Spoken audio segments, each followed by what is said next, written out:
One of the most important things traders can do is understand what's actually inside the S&P 500. Of course, we watch this index all the time, but the market doesn't move in just one piece. It moves because of the sectors inside it.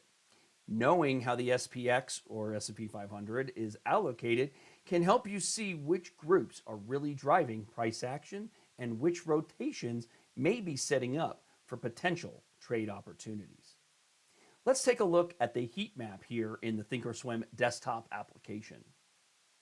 The first thing to recognize about the S&P 500 is that it is a broad and relatively balanced index compared to something like the Nasdaq 100. But even here, technology will play a leading role, usually making up about 1/3 of the index. Big names like Apple, Microsoft, and Nvidia are known here and carry a lot of weight. And when they move, they can swing the whole index. Second, right behind technology, you'll find healthcare and financials. Healthcare brings in companies like Johnson & Johnson, United Health, Pfizer, defensive in nature, but still powerful movers. Financials will include the big banks, JP Morgan, Bank of America, Wells Fargo, and they tend to perform when rates are favorable and credit conditions are strong.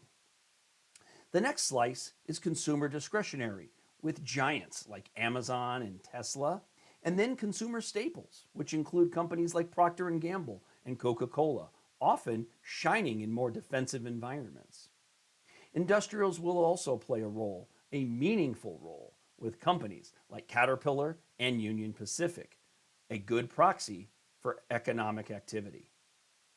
Energy and utilities may make up smaller percentages, but they still matter as well. Energy, with names like ExxonMobil and Chevron, can punch above its weight class when oil prices spike. Utilities, meanwhile, are defensive and often less volatile. And then you've got materials, real estate, and the communication services rounding things out. So here's the bottom line. The SPX, it isn't just the market per se. It's a mix of sectors, each with its own weighting and personality. Tech may be the leader, but healthcare, financials, consumer names, and industrials all contribute to the way that this index trades. When you're analyzing market moves, look at the strength or weakness and where it's coming from, because these sectors are the gears that make the S&P 500 turn. Thanks for watching, and stay tuned for a deeper dive into the Nasdaq 100, where the concentration in technology gets taken to a whole new level. Make sure you're subscribed to the Schwab YouTube coaching channel known as Trader Talks, and follow me on X at Kevin Horner CS.